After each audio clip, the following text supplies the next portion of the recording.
Hello, my fellow full of the samurai players. Zaript here with the second game of second group stage of match of second group stage.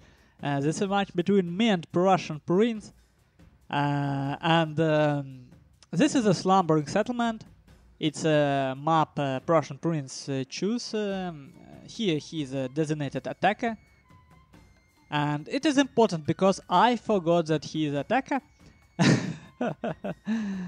Yeah, and I played it. And you see, honestly, when I see game like this on a ladder or play it, I just say that it is boring. Because there is so many decision mistakes made that it's not worth to be tournament level game, I think. But I just know how many thinking was involved in this game, so I would say it passes. Okay, now, first thing I have to tell is I kind of knew what PrussianPrince will bring on this map, just because I already casted his game against Green Star, and well, it's not like I know PrussianPrince well, but I have a glimpse at his personality, and I know that he learned fast, and after that game against Green Star, which PrussianPrince barely won, it was very difficult for him, I believe.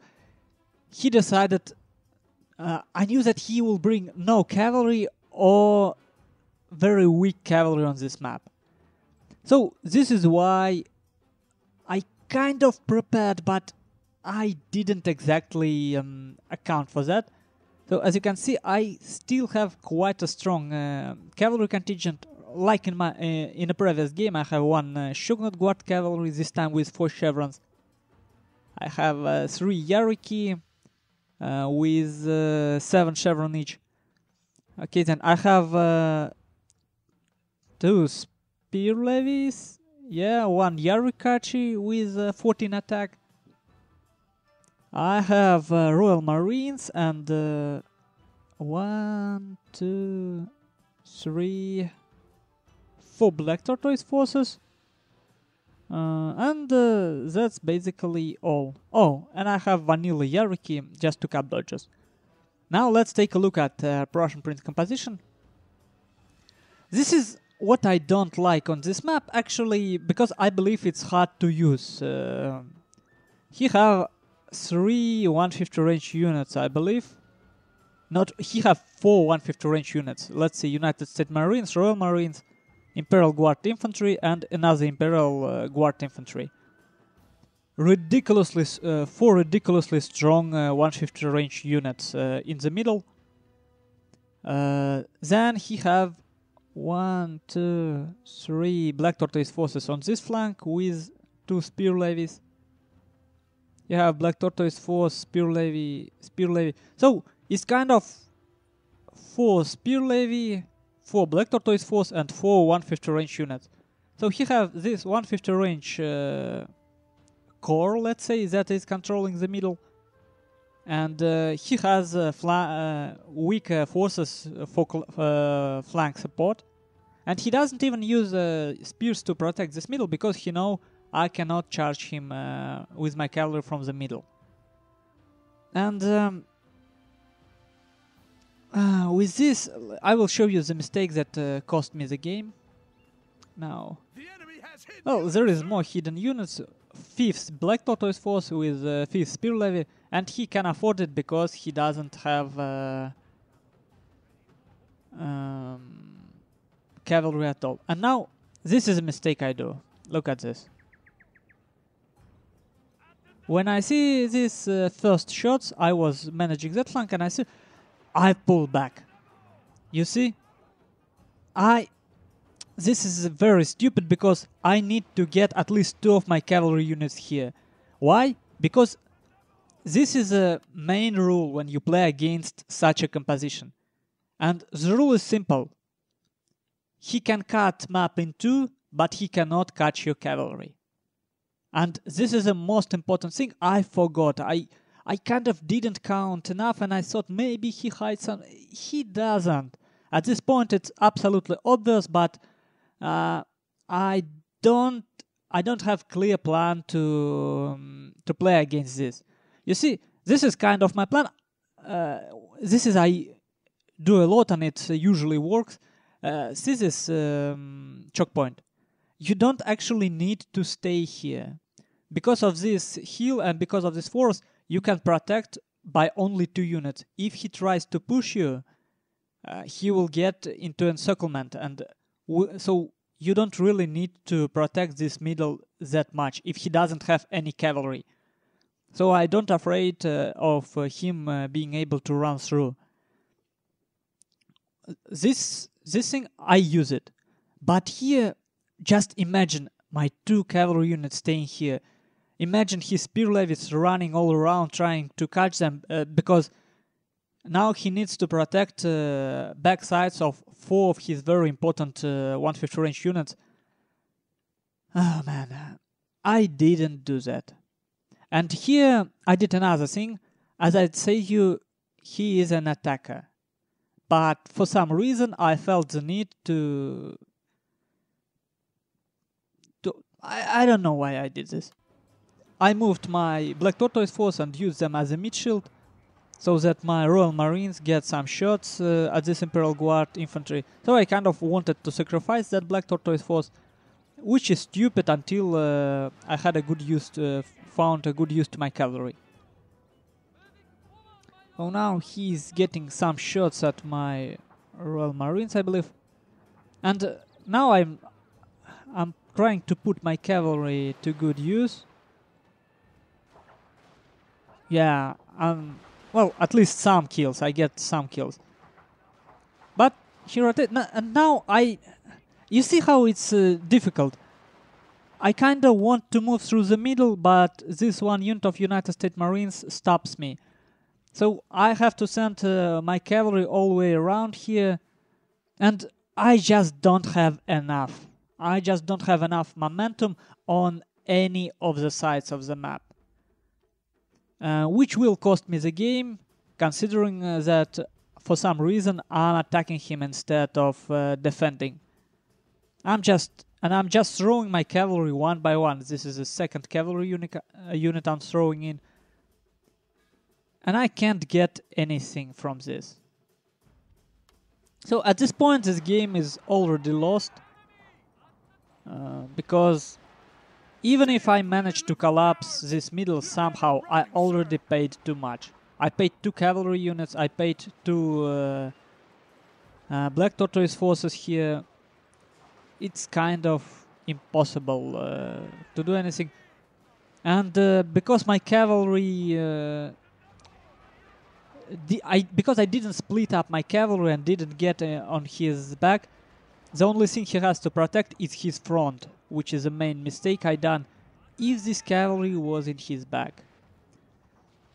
And it's not something you have to think about, you have to just know it. When you play against line heavy composition with some spears, you cannot threaten it from one side.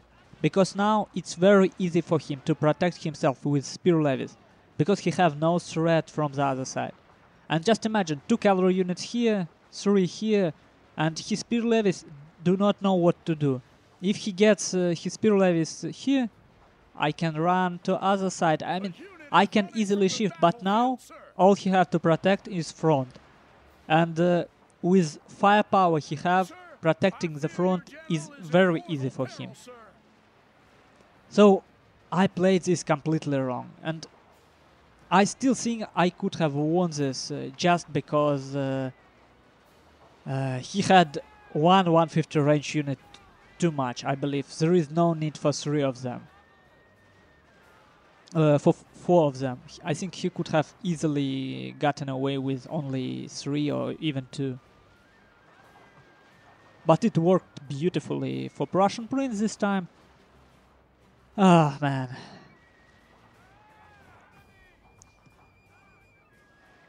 And yeah, well, actually this is kind of tournament level game. Not because, I mean, mistakes I did, they weren't like some stupid mistake. They were forced. all mistake I did was were forced by PrussianPrince composition and by the fact that I don't meet composition like that played so beautifully. I don't meet it anywhere. So yeah, and this map is good, and I'm glad that Green Star helped PrussianPrince to remember how to play this map without any cavalry, and you can do that for sure.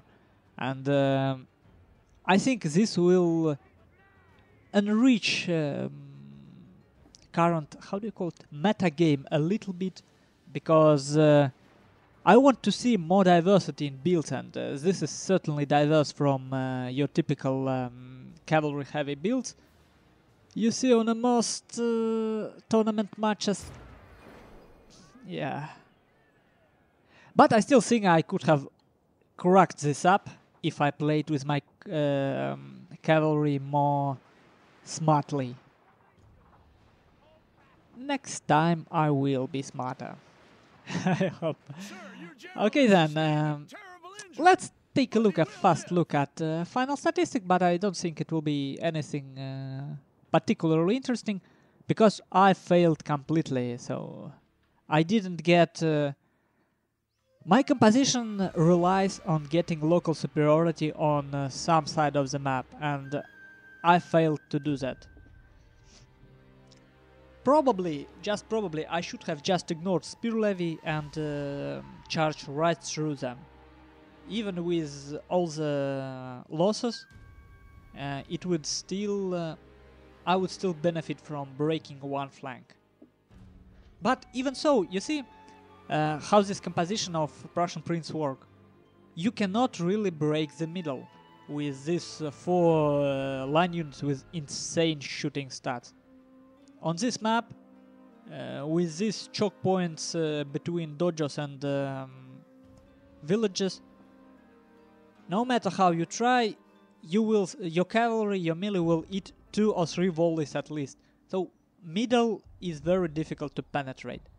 So you can get some of his flanks, but after you got the flank, you got some losses on your cavalry, on your melee, you suddenly realize that you still have 4 very strong 150 range units to consider. Yes, you have, but I think it's possible. I wanna try it more. So let's take a look. He deployed 500 more men than me, and he killed 300 more. Unit statistic: my Black Tortoise force, probably the one in the forest, killed some. My Royal Marines killed only, not even close to one. Let's take a look at this. This one was in the middle. It killed full unit of Black Tortoise force. It shot at my Black Tortoise. 2 units of Black Tortoise force and 2 units of cavalry, I believe. Ah no, it's this one. Whatever. As you can see, 3, as I said, 3 units of 150 range line paid for itself, and making 4th one useful is very difficult actually. I think he could have, I don't know, took more mid shield or something, but 4 seems too much for me. So now it's 1-1, and we are going into the 3rd game of our match. Let's take a look.